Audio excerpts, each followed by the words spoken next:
Chers téléspectateurs internautes SSP TV ñu ngi en direct fii ci Parcelles Assainies unité 15 école élémentaire centre de vote tey ñu taxawal monsieur le maire sànq ñu gis quelques complications yi nga xam ne ba nga koy dund yaag say ñooñ am ngeen ko tey loo ñu mën a décrire. waaw gannaaw bañ ñëw ñëpp di sant yàlla di julli si Yonent bi sallallahu alayhi wa sallam donc ba ñuy dugg la ñu gars yi tey ne suñu sécurité du dugg mais loolu garaawul quoi nee naa gars yi nañu toog l'essentiel mooy que ñu voté si jàmm 18h les populations vont choisir. Je pense l'essentiel mooy que ni Sénégal yëpp ñëw voté pour nekk bu la neexee nga far fi la neex donc nañ ñëw voté j'appelle la population à sortir à venir voter massivement pour que en tout cas élection yi jaar yoon bu baax a baax et que yàlla def ci jàmm élection yi kenn bañ cee gaañu xeex bañ a am ñu def ko ci jàmm ak salaam. macha allah sànq ñu gis ni monsieur le maire ba ngay dugg si ñu ngi lay dégg nga naan bu waa Benno yi ñëwee madame la ministre fexe leen ba nañ ko téye tey loo ñu mën a wax ci loolu. xam nga la loi moom elle est impersonnelle donc la loi elle est générale et elle est là pour tout le monde donc en tant que premier magistrat de la ville bu ñëwee gendarmerie très et sécurité je pense beneen nit warut a mën a ñëw ñu bàyyi ko mu dugg sécurité moo taxoon moo ne booy yi ñu taxaw si bunt bi veiller à ça parce que vidéo yaa ngi fi caméra yaa ngi fi nañuy veiller à ça jusqu'à 18h. et que loolu noonu bañ a am. est-ce que tamit li ñu leen téewee seen devoir lañ nekk ou pas parce que tamit yaakaar naa ni fii ku fi war a voter rek non xam nga organisation élection mairie da si am wàll parce que administration territoriale ñor l'organisation administrative mais l'organisation organisationnelle mairie bi moo ko yor lamp yi nekk si bureau de vote yëpp tablier yëpp ñun ñoo ko defar démb donc mairie moo organiser loolu xëy na ñoom nañu xamul moo tax mais ñun bëgguñu coow moo tax ñu bàyyi mu jàll mais lépp li nga xamante ni organisation la mairie moo ko yor organisation administrative bi la administration territoriale yor. macha allah ki ñu taxawaloon muy monsieur le maire Adama Sarr di monsieur le maire di Kër Massar Nord tey lan ngay wax tamit chers téléspectateurs yi ak képp ki nga xam ne un bon citoyen la mu war a voter que ce soit mu nekk ci n'importe quelle coalition en tant que un bon citoyen. waaw mooy lu ma njëkkee woon rek nañu voter ci jàmm. nañu voter ci jàmm ku nekk am nga droit far fi nga war a far. nga dem votel sa coalition votel sa parti ci jàmm et que ñi ñaan yàlla également mu may yeewu askan bi ndam li. amiin yaa rabbi.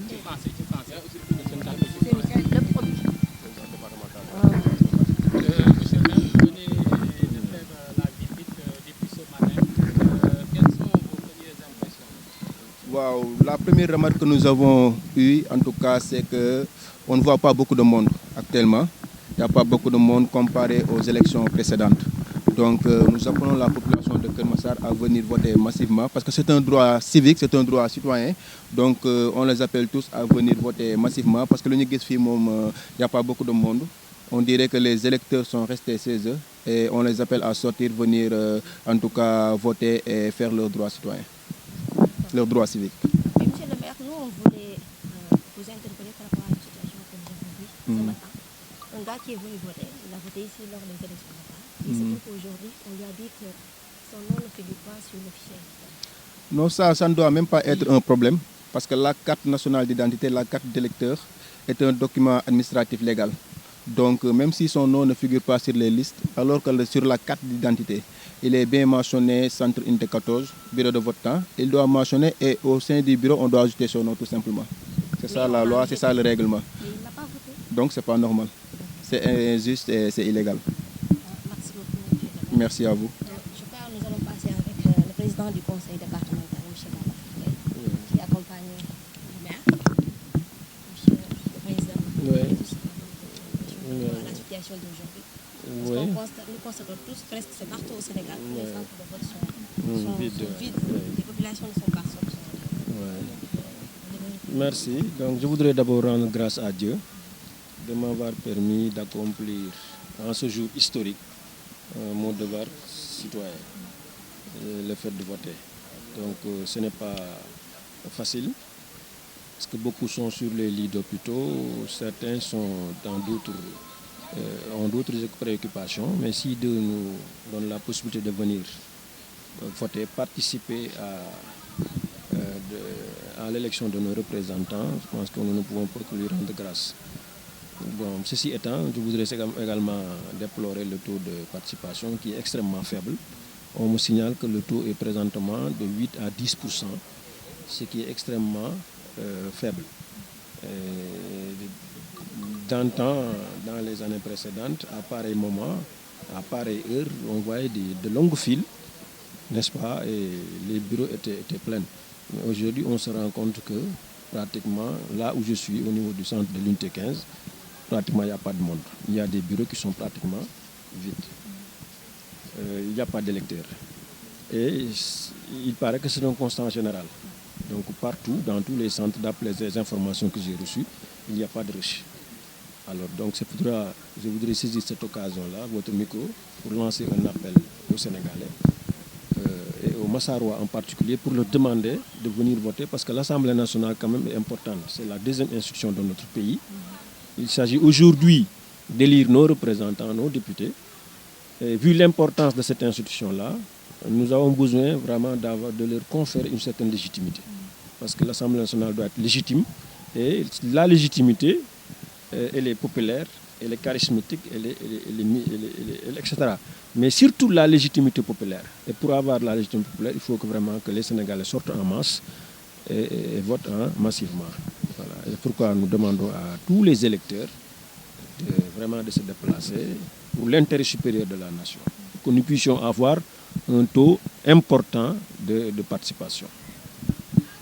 Merci beaucoup. Voilà.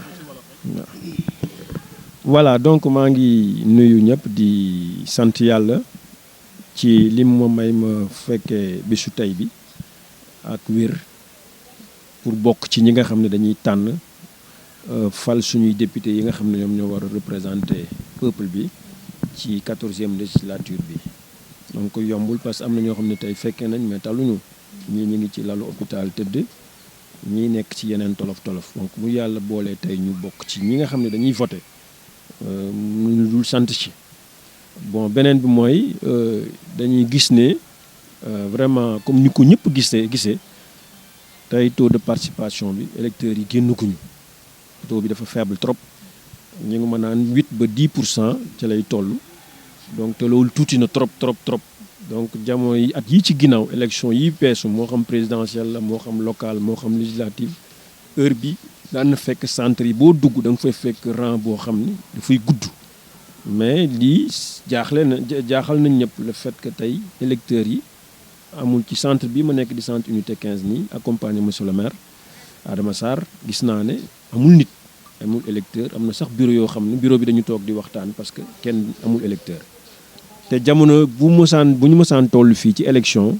centre yi da daan fees dell ay rang yu gudd nga daan gis ñëpp taxaw di voter donc on s'interroge on ne sait pas ce qui se passe xamuñu lu xew mais on s'interroge lan moo tax nit ñi génnuñu voter donc loolu moo tax vraiment appel la boo xam ne dama koy lancer di ñaan sénégalais yi te waa Kër Massar en particulier département bi électeurs yi génn ñëw voter ndax tamit assemblée nationale dafa am solo mooy deuxième institution réew mi il s'agit d'élire nos députés te assemblée nationale importance bi mu am jar na ñëpp génn pour que mu mën a am légitimité ndax légitimité dafa am solo donc loolu moo tax assemblée nationale ñi leen war a fal nombre bu am solo moo leen war a tànn mais bu dee ay nit ñu tuuti ñooy voté boobu assemblée nationale mën na manquer légitimité te loolu kenn ñaanu ko kenn souhaité ko loolu moo tax vraiment ñuy ñaan ñëpp ñu vraiment génn fii ak ngoon avant 18 heures ku mën a génn rek nga génn dem voté ñu ngi leen di sant di leen gërëm merci beaucoup.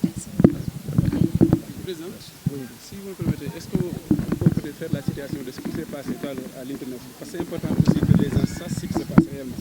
waaw unité 9. waaw allez-y en tant que plénipotentiaire.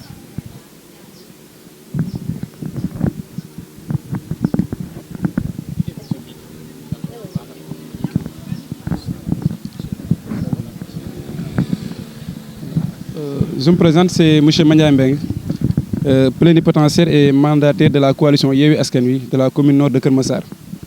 Au fait, nous avons constaté un incident quand même très très déplorable de la part des autorités quand même au niveau du centre Unité 11 bus. Parce que le mandataire, en l'occurrence Mme Assou Ndiaye, m'a appelé. Il m'a demandé de venir sur place pour constater ce qui se passe. Effectivement, le plénipotentiaire de la coalition Ben Bokk Yakaar est entré dans un bureau de vote et a déchiré, je dis bien déchiré, le brouillon d'un de nos siégeants. C'est ce qu'il a fait. Je pèse bien mes mots. Lorsque je suis arrivé, je l'ai interpellé. Et pire encore, le gendarme qui était là-bas, je sais pas, il a reçu un appel. Il nous a demandé de sortir du centre. Moi qui suis le plénipotentiaire et le mandataire de Yewwi Askan Wi et le mandataire de Wallu Sénégal. Il nous a demandé de sortir. Il nous a fait sortir du centre de vote. Et je pense que c'est la première fois que ça se passe. Et nous alertons la population. Nous voulons un vote pacifique, mais aussi que cela se fasse dans les règles de l'art. Ça ne s'est jamais produit. On ne peut pas concevoir quand même qu'on demande au plénipotentiaire et au mandataire de centre de sortir du centre. Ça, c'est pas possible. Et ça s'est passé aujourd'hui à l'Inter 9, centre Inter 11 bus. Alors nous tenons à informer la population de cette situation-là.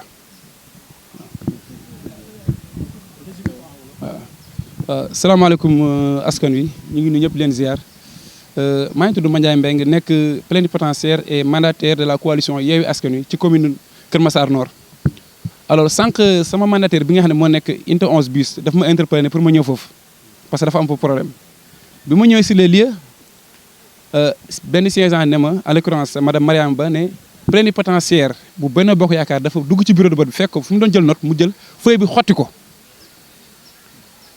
te mujjul fenn bi ma ñëwee je l'ai interpellé pire encore bi ma ñëwee di wax j'ai trouvé un agent mu ne ñun nañ génn centre bi ma présenté wu déglu mu ne man du man maa ko jox ay ordre le gendarme en question moo génnee le plénipotentiaire de Yewwi Askan Wi le mandataire de Yewwi Askan Wi et le mandataire de Wallu Sénégal loolu mi ngi xewee centre de vote Inter 11 bis nekk école Inter 9 donc ñi alerté population bi di wax ne ñun Yewwi Askan Wi woote wuñu violence vote pacifique la ñu wax mais nag élection dañu bëgg mu jaar yoon parce que tey mënoo ñëw ci centre ñu ne plénipotentiaire amul droit teg fa tànkam wala mandataire dañu koy génne centre bi loolu amul fenn waxuma la nag mandataire yu Yewwi Askan Wi dugg ci bureau de vote ñëw xotti brouillon siégeant Yewwi Askan Wi waaw ñun nag ñi ngi arrêté population bi yëpp force reste à la loi nous plions devant la loi mais aussi ñun bu ñu gisee lu xam ne dinañ ko wax ñëpp jot ko donc loolu ñu amoon lu ñu doon wax ci population bi ñu yéegee ko noonu je vous remercie.